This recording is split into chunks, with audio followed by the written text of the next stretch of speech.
Like, I don't think I have a problem until I realize that I might. And then it's kind of like, do I need to go to literature rehab? No. Do I need a bookshelf? Perhaps. It's not that bad. Hi, welcome back. On today's episode of me, I'm admitting that I have a problem. I'm in lockdown. My town's been in the longest lockdown in the world now, so these are the books that I've bought in the last 2 weeks. There's still a lot more coming in the mail, but postage is screwed right now because lockdown. I should mention that I study literature and creative writing. My name's Dakota. It's lovely to meet you.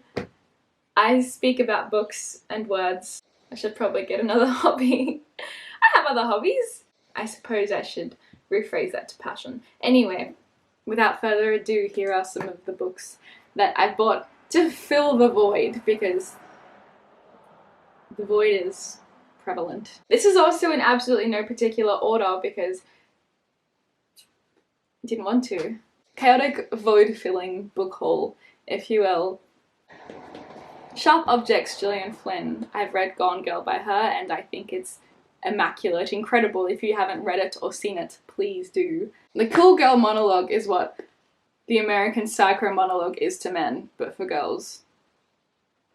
That makes sense to people who know what I'm talking about, I promise. This is a psychological thriller, murders, teen girls, half-sisters, eerie grip on the town, Victorian mansion, demons. Right up my alley. I can't wait to tell you all how I feel about this one. The next is of similar energy, and that's Chuck. Oh goodness.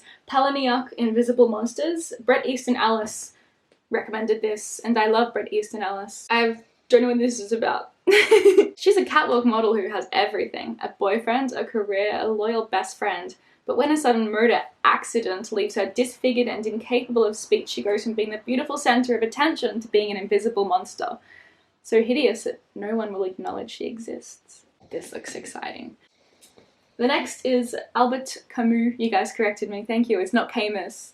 Curse being wretched Australian, it's Camus. And yes, I have read this before on the internet because classics are forever in abundance on all corners of the internet, but I like to scribble.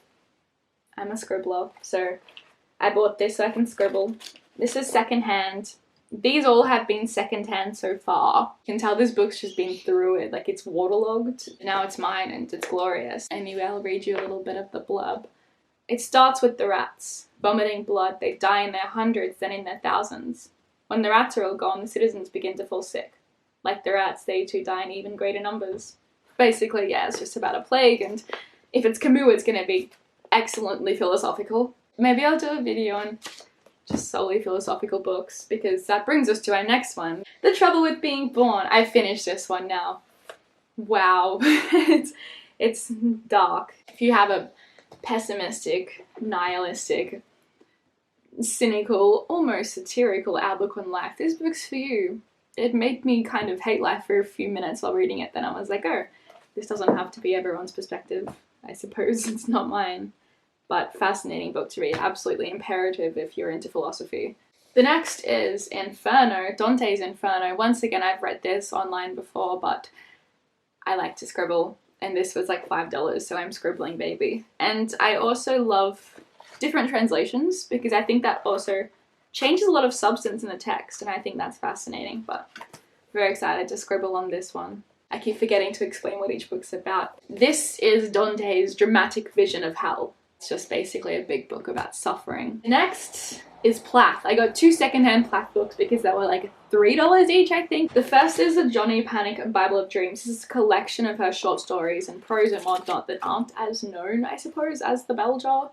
We've all read The Bell Jar. We haven't all read The Bell Jar. Some of us have read The Bell Jar. The Bell Jar has a very recognizable sense of writing style, how it's just really melancholy and sad, but very articulate and gorgeous. So, sad girl Bible writer books. I also got poems selected by Ted Hughes of Plath, so as you can see I've read this as well. I've got my little tags. This is tiny, but I got to scribble all over it, so that was nice. Platt's poetry will forever be a favourite of mine, but not in abundance. I've got like 3 favourite pieces from her, and that's all. But those 3 pieces are very profound for me that maintains it. The next is brand new and I haven't read it, but it's been recommended to me. And that is Grady Hendrix, The Final Girl Support Group. This is excellent Halloween energy. Not that Australia really celebrates Halloween, but I'm still joining. Basically, it's about the archetype of final girl. So a final girl, if you're unaware, is the last female in a horror film. This has a better definition than I can give you. In horror movies, the final girl is the one who's left standing when the credits roll. The one who fought back, defeated the killer, and avenged her friends.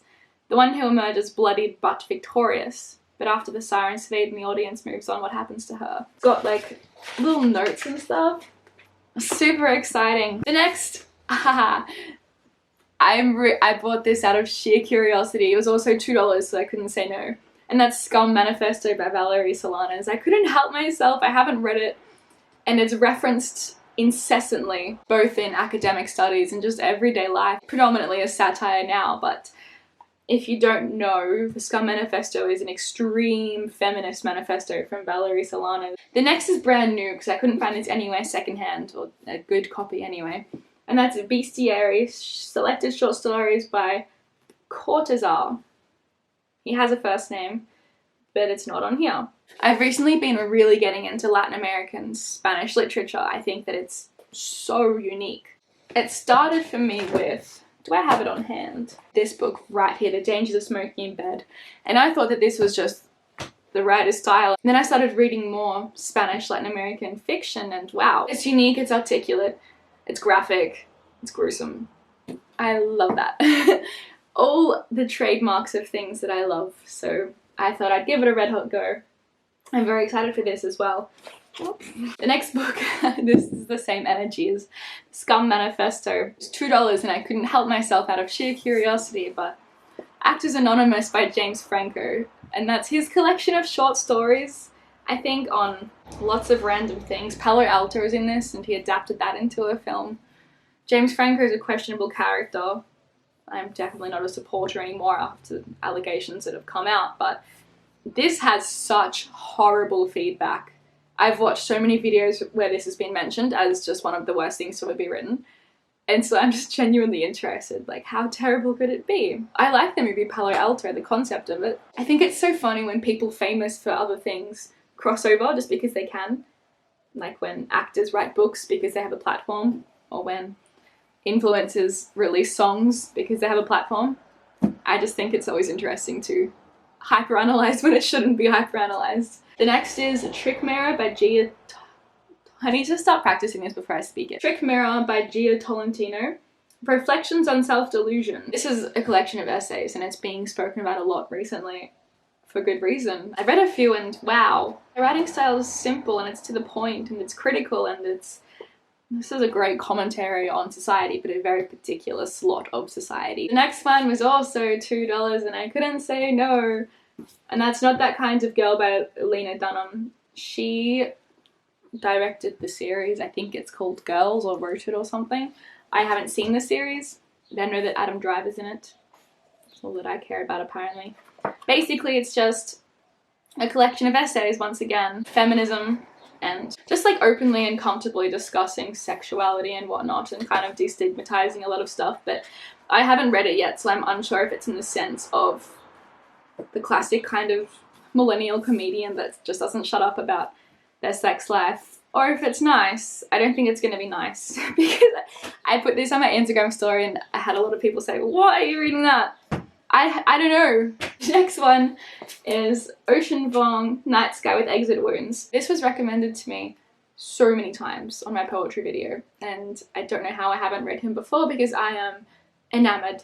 Absolutely enamored. You'll see my little tabbies. Full of scribble. Wow, full of scribble. Incredible. Thank you for recommending me this. It's so intimate and relevant and I couldn't get enough of it. I've read it 2.5 times now, soon to be 3. The next is Night Bitch by Rachel Yoder. I cover shopped for this one, it's brand new, I saw it and I was like, I need it. I've got 3 tabbies so far and I'm halfway through. Excellent with her uniqueness, but the plot is just not something I can follow. It's very much a critique on motherhood. Basically, a mother is just so burnt out that she turns into this weird werewolf creature dog at night, and it's about that. I've never experienced motherhood, but I like the writing style. I haven't finished it completely yet, so I can't give you any more than that. The next is More Poems by Bukowski. I feel like I should mention now. If Bukowski was alive, I would not be buying his books because he is a wretched man. And I will say that every time I bring up Bukowski, but I will continue to bring up Bukowski because his poetry is my favourite. Next is brand new, How to Make Friends with the Dark by Kathleen Glasgow. I don't really know what it's about. Here is what happens when your mother dies. It's the brightest day of summer and it's dark outside. It's dark in your house, dark in your room, and dark in your heart. You feel like the darkness is going to split you apart. This has been recommended to me a lot, so I'm very excited to start this one. The next, I got second-hand for like $3. Poppy Z. Bright, Exquisite Corpse. This is meant to be one of the most messed up contemporary horrors, so I'm excited for that. Two men are thrown together by fate. They share dangerous desires and a love that brings fear along with lust and leaves a trail of blood from London to New Orleans. I've just heard it's very graphic and very disturbing, so I'm very excited to read it. Next is Dolly Alderton Ghosts, and it's a novel, and I got this for like $5. I've scored hard with all of these. Nice. My 32nd birthday was the simplest birthday I ever had, which was a perfectly lovely way to begin the strangest year of my life. I haven't read this yet, but apparently it's such clever writing, wonderfully funny, fab characters and delightful details. Divine.